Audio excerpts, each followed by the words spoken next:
Kadang sakit dan dirugiin orang lain, teman segala macam kita masih oke lah. Selama ini asal kita ngumpul selalu gua yang bayarin, oke deh, nggak usah dibahas. Baru dibahas nanti pas sakit hati. Kalau belum sakit hati kan nggak dibahas kan?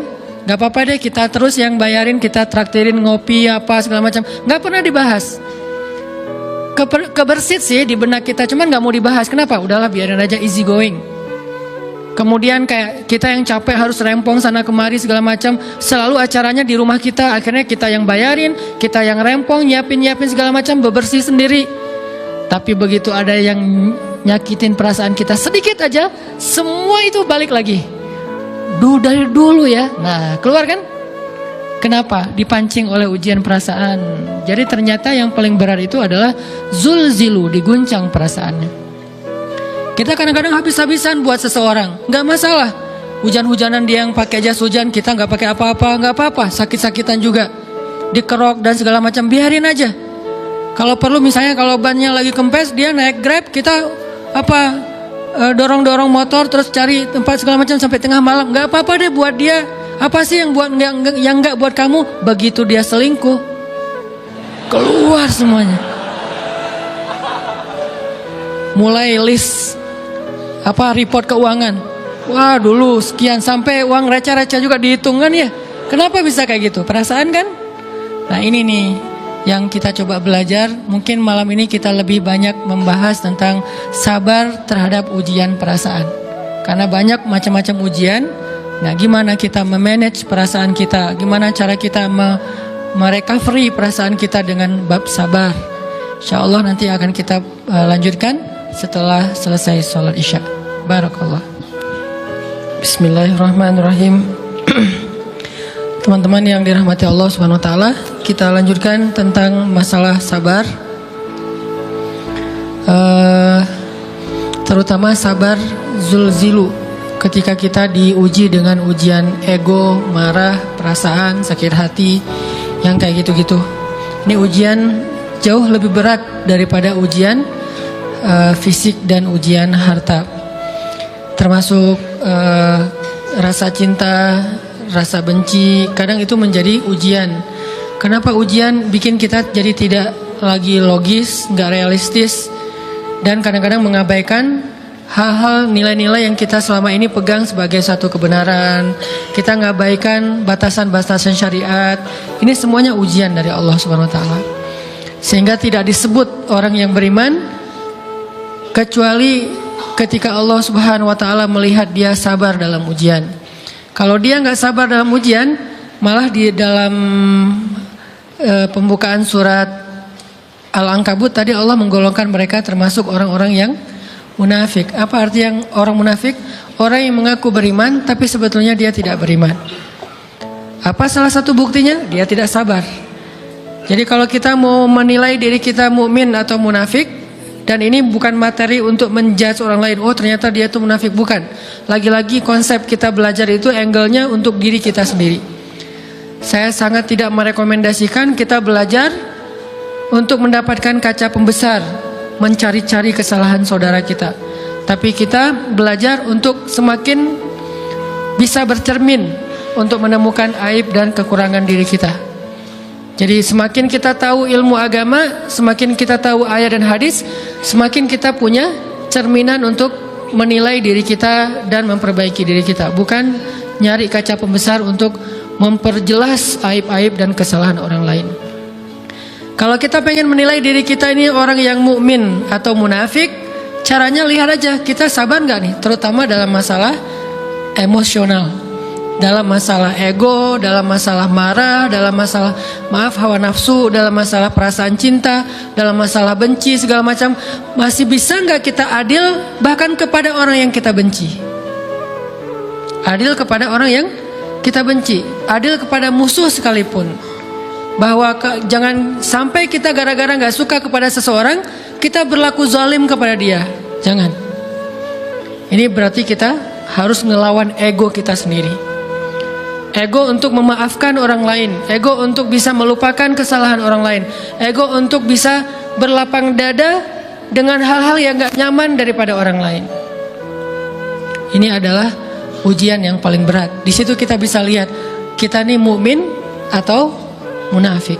Kalau nggak pernah sabar sama sekali dalam masalah ego, dalam masalah emosional, berarti jangan-jangan kita tergolong di antara orang-orang yang kata Allah, wa ma hum bimu'minin, mereka bukan orang yang beriman. Kata Allah di surat Al-Ankabut, mereka itu adalah wala ya'lamannallahul munafikin, orang-orang yang munafik, nauzubillah min dzalik. Kalau kita merasa pernah sabar terhadap emosi kita, sekarang kita lihat sesering apa kita sabar terhadap emosi kita. Maka derajat seorang mukmin tergantung tingkat kesabarannya. Ada yang orang sabar hanya kalau disakiti dengan satu kata. Ada yang sabar dengan satu kalimat. Ada yang sabar dengan satu paragraf. Ada yang sabar dibully rame-rame juga dia sabar. Berarti lahum darajatun inda rabbihim. Orang beriman juga bertingkat-tingkat. Dan tingkatan itu tergantung tingkat kesabaran kita dalam menghadapi ujian. Salah satunya ujian emosional kita, perasaan kita.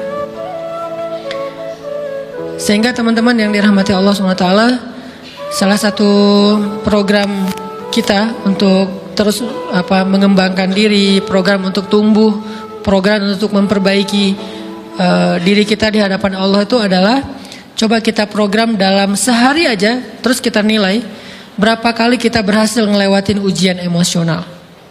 Bukan cuman marah, termasuk cinta, benci, tersinggung, sakit hati, kayak gitu-gitu.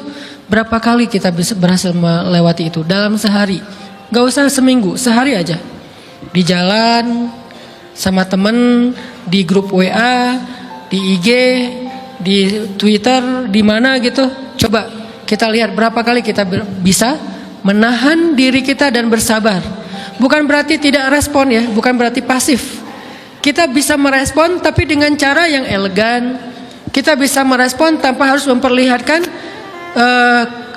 emosional yang meledak-ledak. Bukan berarti ketika disakiti orang, dihina dan segala macam kita diam aja. Gak selalu kayak gitu. Kadang-kadang kita perlu merespon untuk mengklarifikasi, tabayun kalau kata orang-orang yang dalam ilmu fikih.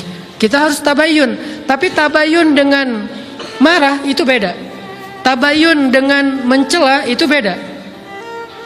Sehingga kita mencoba menahan diri, berpikir, aduh capek kalau gitu. Tapi kan ini bagian dari pembelajaran. Makin terbiasa kayak gitu, terbiasa elegan, maka otomatis jadi nggak terlalu repot lagi. Kan awal-awal bersikap pengen yang bijaksana, yang elegan, yang dewasa, itu kan kadang-kadang harus diusahain ya.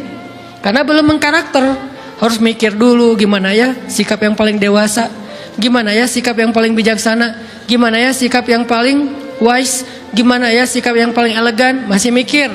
Tapi setelah berkali-kali kita latihan, lama-lama itu menjadi spontanitas kita. Dan kalau udah bisa kayak gitu, insya Allah kita sudah mulai meniru nih akhlak Nabi Muhammad SAW. Ini ujian perasaan banget. Kalau tadi saya ngasih contoh diselingkuhin itu sebetulnya cuman bercanda ya. Karena diselingkuhin ini pastinya bukan ujian, tapi musibah. Pengkhianatan ya, tidak ada tempat. Gimana kita ngelawan perasaan kita kalau lagi kayak gitu? Gimana kita ngelawan perasaan kita kalau lagi diuji? Gimana cara kita bersabar? Karena iman dan sabar itu bisa dibilang satu paket. Gak disebut orang beriman kalau gak sabar. Dan insya Allah orang yang sabar itu adalah ciri-ciri orang beriman. Gak mungkin disebut orang beriman kalau gak sabar. Kita pikir memang iman itu hanya ucapan.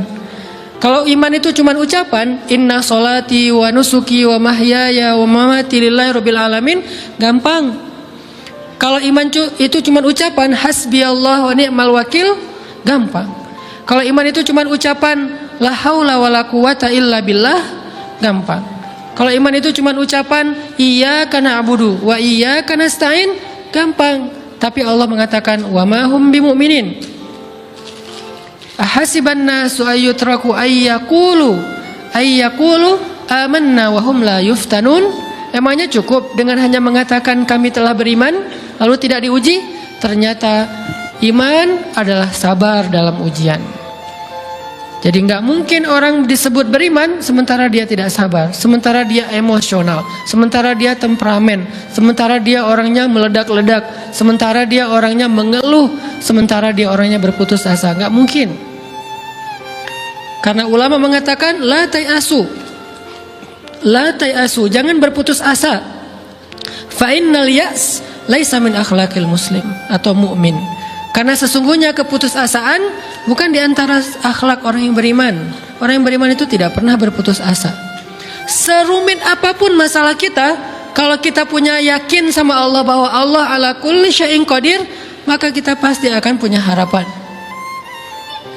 Kalau kita yakin bahwa Allahu Akbar, sebesar apapun masalah kita, Allah lebih besar daripada masalah kita, kan? Bukankah kita mendengar Allahu Akbar, Allahu Akbar? Ada gitu yang lebih besar daripada Allah? Harusnya kita tidak pernah berdoa kepada Allah sambil mengatakan, ya Allah, saya punya masalah besar. Itu sama aja dengan kita ngeledekin Allah. Sama aja kayak kita datang ke teman kita bilang gini, saya mau pinjam duit. Enggak akan banyak kok, saya tahu kamu kalau kebanyakan kamu nggak akan sanggup. Kan nggak mungkin kita ngomong gitu kan ya.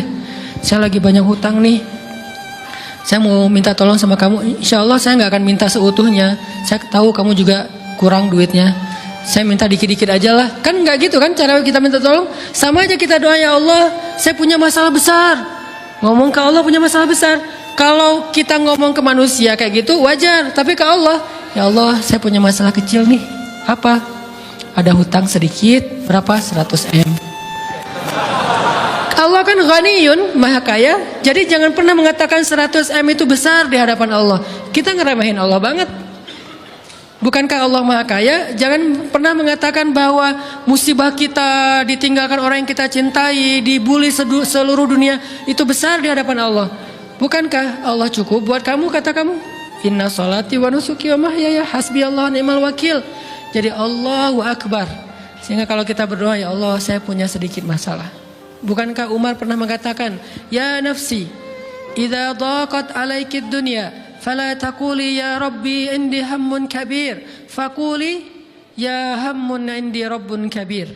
Wahai jiwaku, kalau kamu merasakan kesempitan, kegalauan, bingung, sakit, jangan pernah kamu mengatakan, ya Rabbi, saya punya masalah besar. Tapi katakanlah, wahai masalah, saya punya Rabb yang maha besar.